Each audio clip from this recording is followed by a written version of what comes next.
Islamic scholar الشیخ القاری مبشر حسن کے official channel القرآن مال تجوید کو سبسکرائب کیجئے، جہاں پر سکھلایا جائے گا نورانی قاعدہ، تجوید، قرأت، کمپیوٹر قرآن، وظائف اور پیش کی جائیں گی طلبہ کی ایکٹیویٹیز۔ الحمدللہ وکفا وسلام علی عبادہ الذین اصطفیٰ، اما بعد فاعوذ باللہ من الشیطان الرجیم، بسم اللہ الرحمن الرحیم۔ وبالسند المتصل منا إلى أمير المؤمنين في الحديث محمد بن إسماعيل البخاري قال حدثنا أحمد بن أشقاب قال حدثنا محمد بن فضيل عن عمارة بن القعقاع عن أبي زرعة عن أبي هريرة رضي الله تعالى عنه قال قال النبي صلى الله تعالى عليه وسلم کلمتان حبیبتان الی الرحمن خفیفتان علی اللسان ثقیلتان فی المیزان سبحان اللہ و بحمدہ سبحان اللہ العظیم، او کما قال علیہ الصلاۃ والسلام۔ صدق اللہ و صدق رسولہ النبی الکریم۔ ایک محاورہ مشہور ہے، ہر گلے را رنگ بوئے دیگر است۔ جب باغ میں مختلف قسم کے پھول بوٹے ہوں، ہر ایک پھول کا اپنا رنگ اور اپنی مہک خوشبو ہوا کرتی ہے۔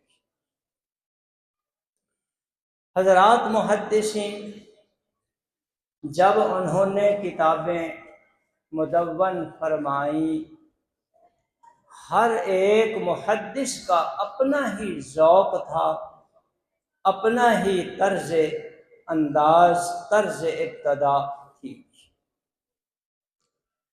امام ترمذی، امام ابو داؤد، انہوں نے اپنی کتاب کا آغاز طہارت سے کیا، اس بات کی طرف اشارہ کرتے ہوئے کہ سب سے اہم عبادت نماز ہے اور نماز کے لیے طہارت شرط۔ امام مالک رحمہ اللہ نے اپنے موطا کا آغاز باب المواقیت سے کیا، اس بات کی طرف اشارہ کہ نماز کے لیے وقت کا ہونا بھی ضروری ہے۔ اگر وقت آنے سے پہلے پہلے نماز پڑھی گئی وہ نماز نہیں ہوتی، وقت کے بعد نماز پڑھی گئی تو وہ قضا ادا کی ہے، حقیقت میں اس کا وہ اجر و ثواب نہیں ہوگا جو اصل وقت میں پڑھنے کا تھا۔ امام نسائی نے اپنی کتاب کا آغاز اس عنوان سے کیا، باب الاعتصام بالکتاب والسنہ، اس بات کی طرف اشارہ کرتے ہوئے کہ اے کلمہ پڑھنے والو، تمہارا ایمان، تمہارے اعمال اس وقت معتبر ہوں گے جب کتاب و سنت کے تابع ہوں۔ اگر کتاب و سنت سے انحراف کر کے اعمال کیے تو کوئی قابل قبول نہیں ہوں گے۔ جبکہ امام مسلم رحمہ اللہ نے اپنی کتاب کا آغاز سند کی بحث سے کیا ہے، اس بات کی طرف اشارہ کرتے ہوئے کہ حدیث اس وقت قابل قدر ہوگی جب اس کی سند معتبر ہوگی۔ اگر سند معتبر نہیں تو وہ حدیث بھی قابل حجت نہیں ہوگی۔ جبکہ امام بخاری رحمہ اللہ نے بڑے عجیب انداز سے اپنی کتاب کا آغاز کیا، باب کیف کان بدء الوحی الی رسول اللہ صلی اللہ علیہ وسلم۔ انہوں نے کتاب کا آغاز وحی سے کیا، اس بات کی طرف اشارہ کرتے ہوئے کہ ہمارا سارے کا سارا دین منقولی ہے، اور نقل وہ معتبر ہوتی ہے جو وحی الہی سے ہو۔ سب سے پہلے انہوں نے وحی کی عظمت کو ذکر کیا، اس کے بعد پھر آگے اپنی حدیث کی کتاب کو شروع فرمایا۔ امام بخاری نے اپنی کتاب کے آغاز میں ایسی حدیث لائے جو حدیث نیت کے نام سے معروف ہے، اس بات کی طرف اشارہ کرتے ہوئے اے کلمہ پڑھنے والوں، تمہارے تمام اعمال میں نیت درست ہونی چاہیے۔ اس کے بعد مختلف ابواب، کتاب الایمان، کتاب العلم، کتاب الطہارت، مختلف عنوانات قائم فرمائے، حتیٰ کہ جلد اول کا اختتام انہوں نے فرمایا ایمان سلمان فارسی پر۔ حضرت سلمان فارسی رضی اللہ تعالی عنہ ان صحابہ میں سے ہیں، ان لوگوں میں سے ہیں جن کو اللہ جل شانہ نے بڑی عمر عطا فرمائی تھی۔ ایک روایت ان کی عمر 250 سال تھی، یہ روایت تو اتفاقی ہے۔ دوسرے قول بھی ہیں 350 سال، 450 سال، اور ایک روایت تو یہ بھی ہے کہ حضرت سلمان فارسی رضی اللہ تعالی عنہ نے حضرت عیسیٰ علیہ السلام کے ان لوگوں سے بھی ملاقات فرمائی تھی جنہوں نے حضرت عیسیٰ سے براہ راست علم سیکھا تھا۔ اتنی اللہ تعالیٰ نے ان کو علم، اتنی عمر عطا فرمائی۔ حضرت سلمان کے دل میں حق کی تلاش کا داعیہ پیدا ہوا۔ پہلے فارسیوں نسل تھے، اور فارسیوں نسل اس دور میں مجوس، آتش پرست ہوا کرتے تھے، جو آگ کی پرستش کیا کرتے تھے۔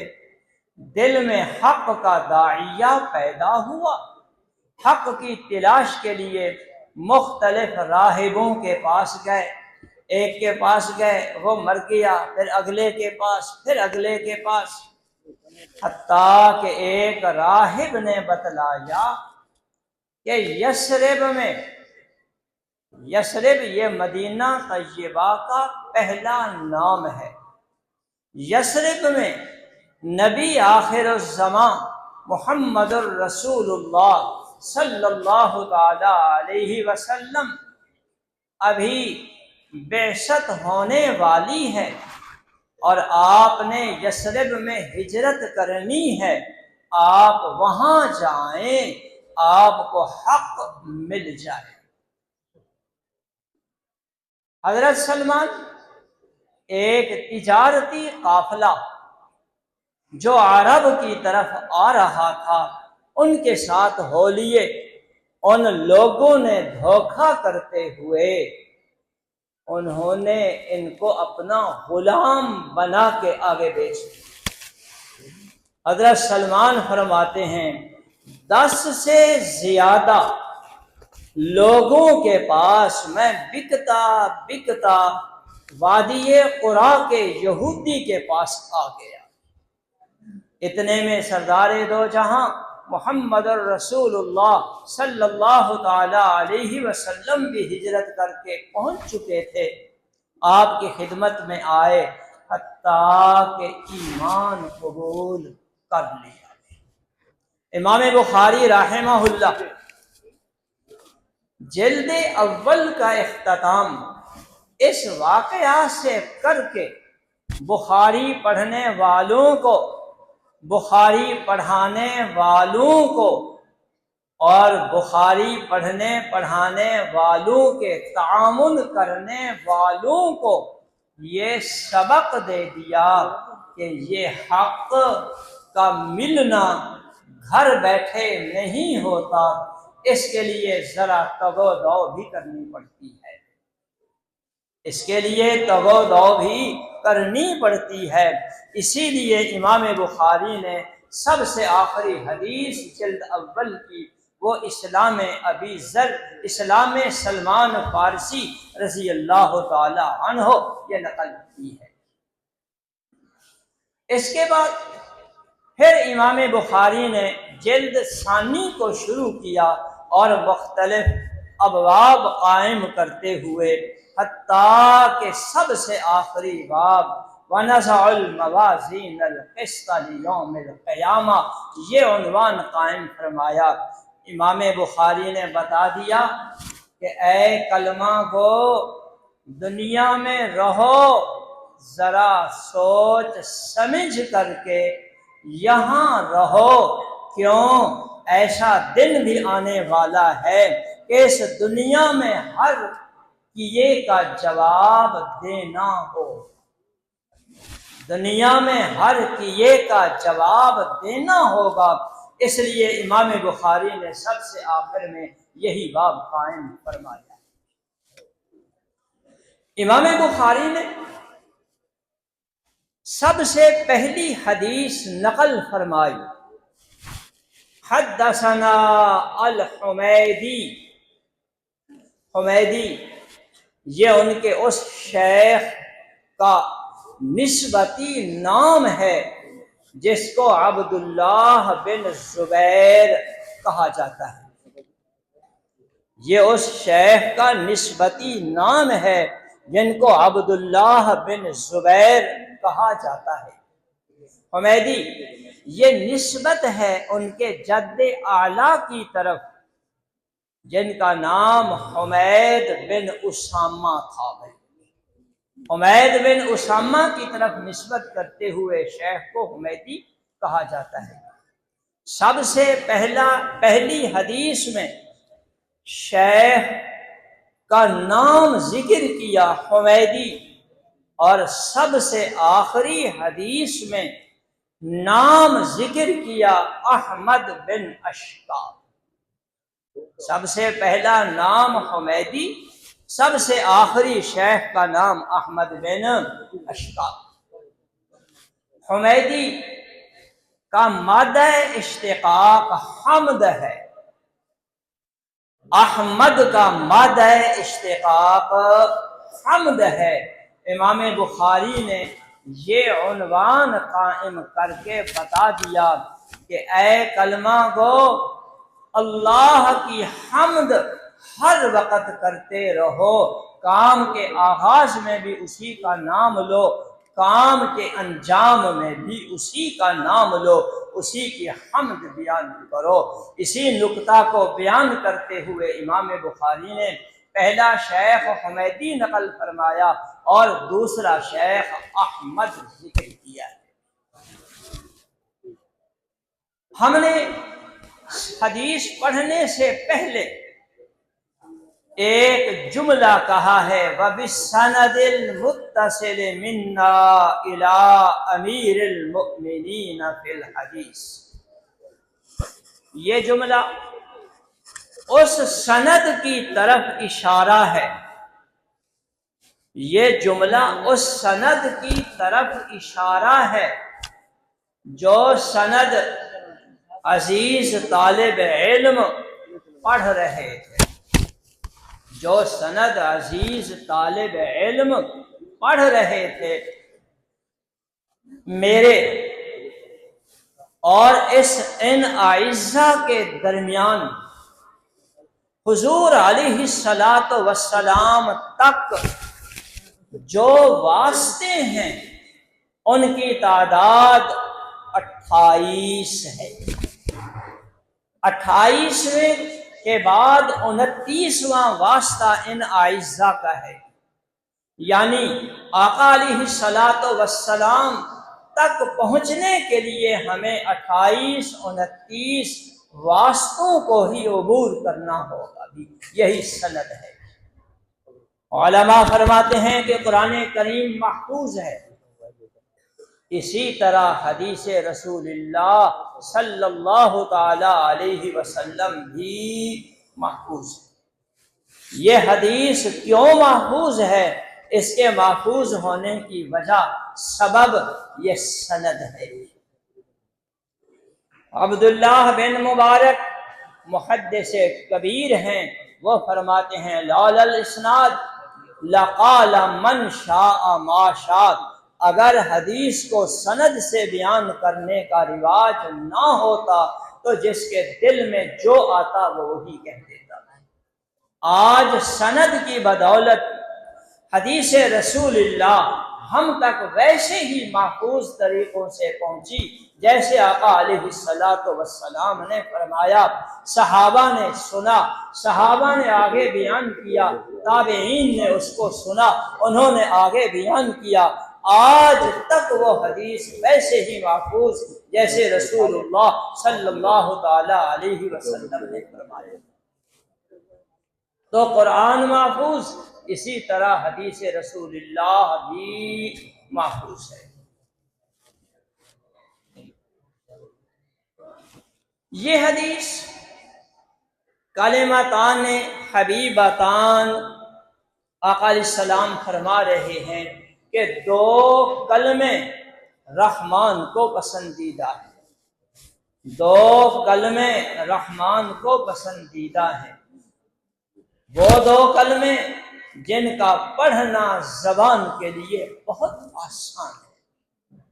ایک دفعہ یہ جملہ کہہ دو، سبحان اللہ وبحمدہ سبحان اللہ العظیم، بھلا اس کے پڑھنے پر کتنی طاقت خرچ ہوئی، اس کے پڑھنے پر کتنی وقت خرچ ہوا، شاید کہ چند سیکنڈ اس کے پڑھنے پہ ہی لگے ہیں۔ یہی مطلب ہے خفیفتان علی اللسان، کہ ان کا پڑھنا بہت ہی آسان ہے، زبان پر یہ بہت ہی ثقیلتان فی المیزان، یہ کلمات کا اجر و ثواب میزان میں بہت بھاری ہے، میزان میں ان کا اجر و ثواب بہت بھاری ہے۔ کیسے بھاری ہے؟ اس حدیث کی وضاحت ایک دوسری حدیث شریف سے ہے۔ مستدرک حاکم، بیہقی وغیرہ کی روایت، حضرت نوح علیہ الصلاۃ والسلام نے فرمایا، اپنی اولاد کو نصیحت کرتے ہوئے فرمایا، اپنی اولاد کو 3 نصیحتیں فرمائیں۔ پہلی نصیحت، اے میری اولاد، اللہ تعالیٰ کے ساتھ کسی کو شریک نہیں ٹھہرانا، کیوں؟ ان الشرک لظلم عظیم۔ دوسری نصیحت یہ فرمائی، اے میری اولاد، تکبر نہیں کرنا، تکبر نہیں کرنا۔ آج کل ہم میں سے اکثر لوگوں میں تکبر کا مرض ہے، کسی کو علم پر گھمنڈ ہے اس لیے تکبر، کسی کو مال و دولت پر گھمنڈ ہے اس لیے تکبر، کسی کو عہدہ منصب پر گھمنڈ ہے اس لیے تکبر۔ بہرحال بہت کم لوگ ہوں گے جو اس بیماری سے بچے ہوئے ہوں گے، ورنہ ہم میں سے اکثر اسی تکبر میں ہی مبتلا ہے۔ اور تکبر وہ بیماری ہے، اللہ بچائے، جو انسان کو ایمان سے بھی محروم کر دیتی ہے، ایمان سے بھی محروم کر دیتی ہے۔ یہ عام ایمان قیمتی چیز ہے، اس کی محرومی اسی تکبر کی وجہ سے ہو جاتی ہے، اس لیے تکبر نہ کرنا۔ اور تیسری نصیحت یہ فرمائی، اے میری اولاد، اے میرے بیٹے، اس کلمے کا ورد کثرت کے ساتھ کرتے رہا کرنا۔ وہ کلمہ سبحان اللہ و بحمدہ، سبحان اللہ العظیم، لا الہ الا اللہ۔ اس کے بعد اس کا اجر و ثواب بتاتے ہوئے فرمایا، اگر ساتوں آسمان ساتوں زمینیں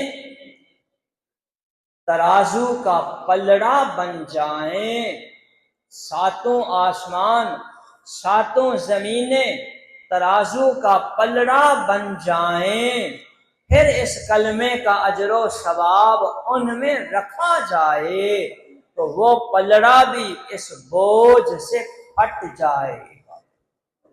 یہی مطلب ہے ثقیلتان فی المیزان، سبحان اللہ و بحمدہ، سبحان اللہ العظیم۔ آخر میں ان عزیزان کو ایک نصیحت کروں گا، اپنے علم کی حفاظت کرنا، اپنے علم کی حفاظت کرنا۔ علم کی حفاظت 3 طریقوں سے حاصل ہوگی۔ تینوں طریقے اگر پائے گئے علم محفوظ ہے، ان میں سے کوئی ایک طریقہ چھوٹ گیا تو علم ضائع ہو گیا۔ پہلا طریقہ، پہلی صورت وہ ہے علم کے مطابق عمل ہو۔ آپ نے 8 سال میں 10 سال میں جو کچھ پڑھا، اساتذہ نے جو کچھ آپ کو نصیحتیں فرمائیں، وہ پلے باندھو، اس کے مطابق اپنی زندگی گزارو، کیونکہ بے علم وہ عالم نہیں ہے، کیونکہ بے علم عالم نہیں۔ بد عمل بد کردار شخص اگرچہ وفاق میں اعلیٰ سے اعلیٰ پوزیشن لے رہا ہو، لیکن بد عمل بد کردار ہے، حقیقت میں وہ عالم نہیں ہے۔ اللہ جل شانہ بد عمل عالم کی مثال دیتے ہوئے فرمایا، کمثل الحمار یحمل اسفارا، گدھا جس پر کتابیں لاد دی جائیں، کتابیں لادنے سے وہ گدھا عالم نہیں بن جاتا، اسی طرح بد عمل عالم پڑھ لینے سے، سند حاصل کر لینے سے وہ عالم نہیں بنے گا، جب تک کہ علم کا خاصہ اللہ کی خشیت، اللہ کا خوف نہیں ہوگا۔ دوسری چیز حسب ہمت، یہ علم آگے دوسروں تک پہنچاتے رہیے۔ علم کی حفاظت کا دوسرا طریقہ حسب ہمت، حسب وسعت، یہ علم کی باتیں آگے پہنچاتے رہیے، اس سے بھی علم محفوظ ہوتا ہے۔ اور تیسرا طریقہ وہ ہے اپنے اکابر کی اتباع کرتے رہنا، اپنے اکابر کی اتباع کرتے رہنا، کبھی بھی اپنی تحقیق کو حرف آخر نہ سمجھنا۔ جو اکابر کی تحقیق وہ صحیح ہے، تمہاری تحقیق جتنا بھی اونچی ہو، ان کی تحقیق تک تم نہیں پہنچ سکتے۔ ہماری تمہاری تحقیق ہے ہی کیا؟ 2 لفظ پڑھے ہم کہیں کہ بس ہم بن گئے۔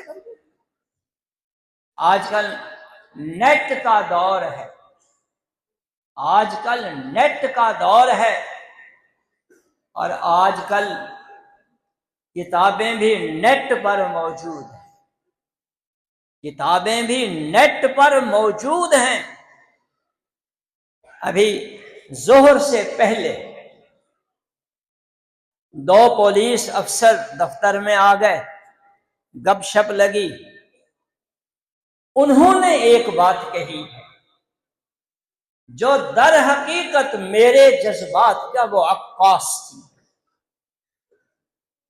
وہ ایک کہنے لگا کہ میں قرآن کریم موبائل پر نہیں پڑھا کرتا، میں قرآن کریم موبائل پر نہیں پڑھا کرتا، کوئی تفسیر، کوئی دینی کتاب موبائل پر، نیٹ پر میں نہیں پڑھا کرتا۔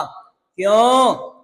اس لیے کہ دشمنان اسلام ان پر غالب ہیں، نیٹ پر حاوی ہیں، ہو سکتا ہے کہ کہیں سے کوئی گڑبڑ کر دیں، کہیں سے کوئی تحریف کر دیں، اس لیے میں نیٹ سے یہ چیزیں حاصل نہیں کرتا۔ جو قرآن کریم کا اصل نسخہ ہے میں اس کو دیکھتا ہوں۔ دوسرے صاحب بولنے لگے، ایک دفعہ میں قرآن کریم اسی موبائل پہ پڑھ رہا تھا، ایک لفظ میں مجھے شبہ ہو گیا، میں نے اصل نسخہ دیکھا تو اس میں وہ فرق تھا۔ اس لیے عزیزان، اور یہ میرا خطاب عزیزان ملت کو ہے، خواہ وہ اس وقت کے فاضل ہیں یا پہلے کے فضلاء ہیں، سب کو ہی میں یہی عرض کروں گا، یہی درخواست کروں گا کہ خدا را نیٹ کا استعمال ذرا اعتدال کے ساتھ ہو، دائرے میں ہو۔ میں اپنی آپ بیتی آپ کو بتاؤں، الحمدللہ میں سریع المطالعہ ہوں، الحمدللہ سریع المطالعہ ہوں، اور جو چیز میں ایک دفعہ دیکھ لوں الحمدللہ وہ ذہن میں بھی رہ جاتی ہے۔ جب میں اس موبائل پہ سکرین پہ مطالعہ کروں، یقین کیجئے 10 مرتبہ میں ان کو پڑھ لوں، جب نظر ہٹاؤں گا تو دماغ خالی ہوگا۔ اس کی وجہ یہی ہے کہ کتاب میں مصنف کی برکات بھی شامل ہوتی ہے، کتاب میں مصنف کی برکات بھی شامل ہوتی ہیں، اور اس طرح پروگرام ڈالنے والے یقیناً وہ دوسرے ہیں، یقیناً وہ دوسرے ہیں۔ اگر آپ نے نیٹ پہ انحصار کیا، خدا نہ خواستہ 2 دن نیٹ بند ہو جائے تو آپ کا علم بھی بند ہو جائے۔ اس لیے اپنی تحقیق پر انحصار نہ ہو، بلکہ اکابر کی تحقیق کو حرف آخر سمجھو۔ ایک بات ذکر کر کے بات کو ختم کروں گا۔ شیخ الحدیث حضرت مولانا سلیم اللہ خان صاحب علیہ الرحمہ، رئیس المدرسین، رئیس المحدثین کا ان کو لقب دیا گیا ہے، رئیس المحدثین کا ان کو لقب دیا گیا۔ ایک دفعہ سبق میں فرمانے لگے، کوئی مسئلہ آ گیا، مسئلہ تھا یہ حیات النبی کا، کسی نے کوئی چٹ لکھی، حضرت شیخ نے بڑے عجیب انداز کے ساتھ فرمایا، میں اکابر علماء دیوبند کا اندھا مقلد ہوں، میں علماء دیوبند اکابرین علماء دیوبند کا میں اندھا مقلد ہوں بھی، بس ہمیں بھی اسی طرح چاہیے، ہمارا بھی اعتماد اکابر پہ ہوگا تو انشاءاللہ ہمارا علم محفوظ ہے، ورنہ ہمارے علم کی کوئی حیثیت نہیں رہی۔ اللہ جل شانہ اس کہے سنے کو اپنی بارگاہ میں قبول فرمائے۔